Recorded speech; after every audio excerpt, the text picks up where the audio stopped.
It's cool when I get on the court, but then they see me play and they respect the hustle. But if you can't guard me and I'm jaying you in your face and I just left you over here, you know, it's gonna be a different level. I mean, I'm trying to make whatever sacrifice I can to be better, the best.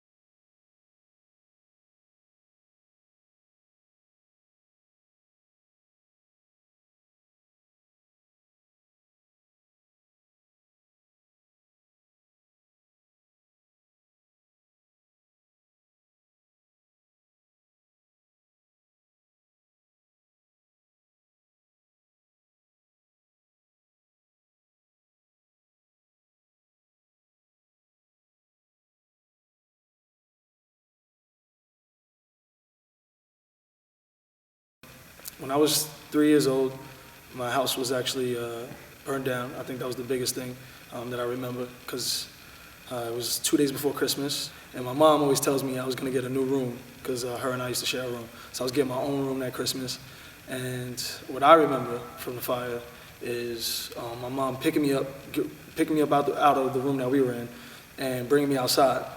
As I was running, one thing I remember is a window bursting behind me, and as I'm running to her, that window, I feel like a piece of glass hit me in my shoulder. I don't know if that's my imagination or not, but I just remember hearing the window and feeling that impact, and then just running into Mrs. Ingram's arms and her wrapping me up in a blanket. My aunt, she has third-degree burns on her arms. She had to jump out of a second-story window, and unfortunately my grandmother didn't make it. At 3 years old, it's kind of crazy to still have that memory, but I guess it was so traumatic that it stuck in my head. The first time I really realized I was different from the other kids around me, probably about 7 years old, when, you know, trying to be the fastest kid in class or the best at basketball or whatever you think you are at 7 years old. But then I realized I was different, the impact that it had on others around me. And so a part of me was shy, a part of me didn't care. Dumb dirty. 3, 2,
I feel great, man. I feel great, good workout. I love learning, you know what I mean? That's the biggest thing, is learning, because you never can know too much. And I want to work hard. Watching LeBron and watching his preseason workouts got me feeling like, then watching him be back-to-back champion and putting in that work and that time made me feel like it's all possible, you know? Yeah. I mean, hard work and dedication pays off. Christmas morning, and Rob is maybe 7 or 8 years old, 10, I can't recall, but Boyz II Men comes out with the song Mama. And so he calls my sister and I downstairs, he sets up the CD player, and he puts on that song by Boyz II Men. My sister and I are crying, hysterical, and he's singing the song to me. It was the most touching and the best gift that he could ever have given me in life. It was the best. I actually thought something was different when I was pregnant. I wasn't surprised, so I looked at the doctor and told him, I told you so. I had that feeling all along, and he thought I was just being paranoid or a typical concerned parent, pregnant parent, but I had that feeling all along that something would be different. When he became discouraged or was unsure, wonder why it happened to him, why me. I just told him it was part of the plan. You know, you don't always know the plan ahead of time, and that's something I truly believe. You may not see the big picture now, but there's always a reason that it unfolds. So I just always told him if someone came to him and made fun of him, or he just felt like he definitely came, there were times in his life he felt like, why me? And I would tell him, I don't know why you now, but there's a bigger picture. He wouldn't be on the path that he's on. But back then I could do nothing but support him and tell him it would be okay, and it's okay to be different. There's nothing wrong with that. And that it was all meant to be for a reason. I just molded him to be the best person he could be, and try to surround yourself with the same type of people. Now let me be clear, we made fun of him at home, so no one else could make fun of him first. We didn't want him to grow up and go out in the streets and someone called him names or made fun of him and he hadn't heard it already. So we prepared him for that. We made fun of him at home and teased him and did everything we could to toughen his skin. When he is focused on something, he's all in. And I would have to say probably basketball is his biggest thing.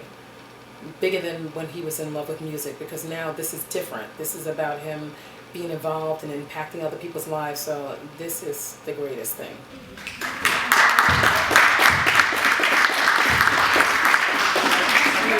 How you guys doing? This is what I like to hear. So my name is Robert Rodriguez. I'm from New York. As you can see, our basketball team name is called AMP1. Can anybody guess why our name is AMP1? Positive mental attitude. That's what PMA is.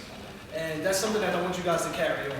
Is no matter what's going on in your life, no matter what you have, sometimes you might come home, your parents might say, I need you to do the dishes. I need you to take out the garbage. Now do your homework. And you're like, I just want to go outside, I just want to play. But you got to stay positive because they're only telling you that. So when you get older, you have these responsibilities instilled in you. So positive mental attitude no matter what's going on. But just appreciate what you have and good things will come. If you do things with good intentions, good things will happen to you. I think I met him in recess. I didn't know anybody. I had just transferred to Grace Lutheran School in Malvern out on Long Island. And I just remember playing by myself. And I remember he had his little clique of crew of people, a couple of friends or whatever. I didn't know anybody. Number one, I can't ball. I'm going to be honest with you. I'm trash. But Rob was the first one. I used to shoot like crazy. I used to like grab the ball and just like push it out like this. And they used to clown me hard. So I remember it was Robbie and Dwayne, and we were on the Heights at this basketball court. It's not there anymore. But Rob was like, yo, grab the ball like this, put your left hand on it, and hold it like that. And he was like, shoot like this. And I'm like, all right. So like eventually, like that's how I got my shot. I never looked at Rob like, oh, you know what I'm saying, he's lacking something or anything like that, like, or something's different about him. I remember just sitting around, like he would ask questions like, oh, you know, like, why do you think we're here, or what's your purpose? And I feel like that's Rob's purpose, like out there helping people. And when I went to the games and just hearing what all the players had to say before they went on the court and everything like that, it's just very inspirational. And I feel like Rob that's just like Rob, who Rob is, always inspiring somebody, always trying to be better, always challenging himself. Yeah, I think it's amazing.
As you know, AMP1, we are the only stand-up amputee basketball team, and with the help of our sponsor, Freedom, we have the luxury to travel across the country, usually about once a month, and to spread our message to never give up, and to believe in yourself and to do better things.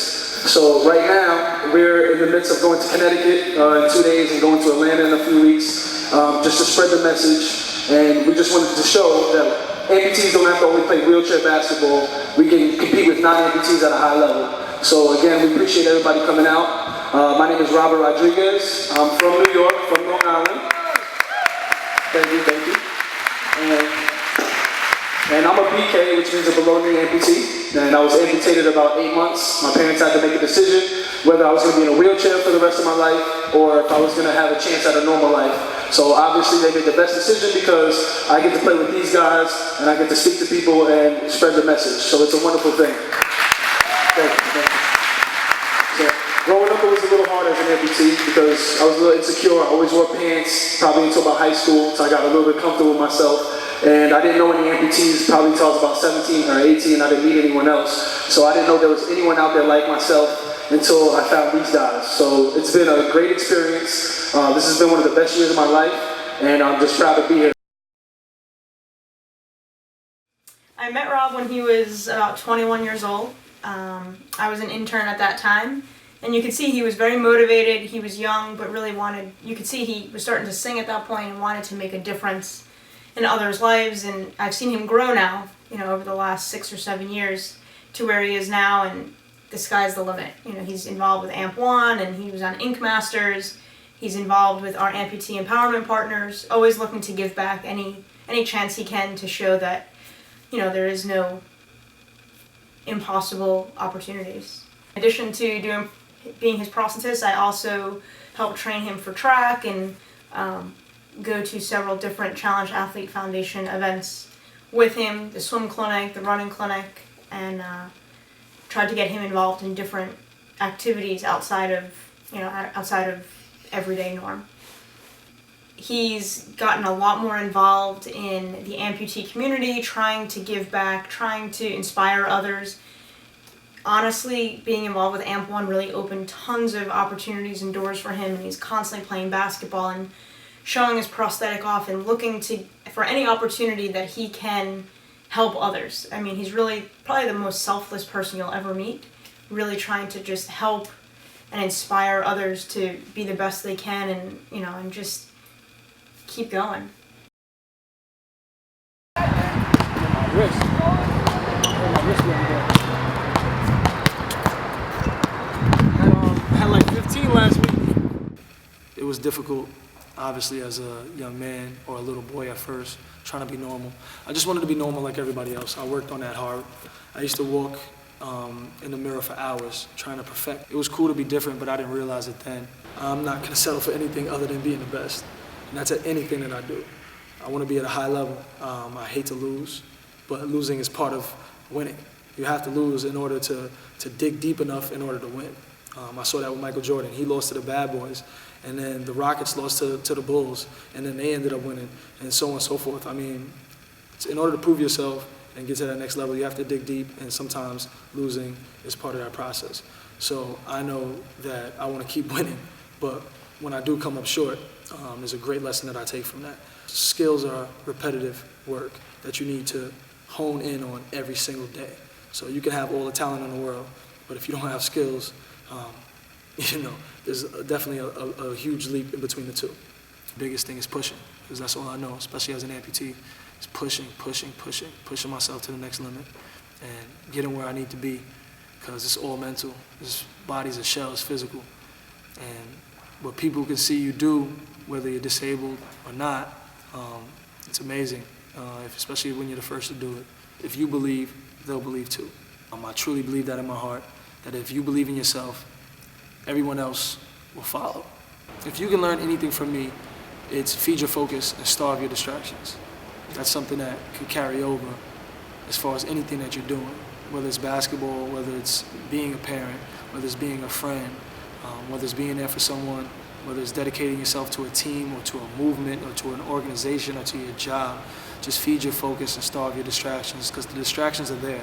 So get rid of that devil on your shoulder or just ignore him because he might always be there, and just try to keep that tunnel vision. And once you realize that, you can put your mind to it and really just get into the zone, and you see the light at that end of the tunnel, the rewards are endless.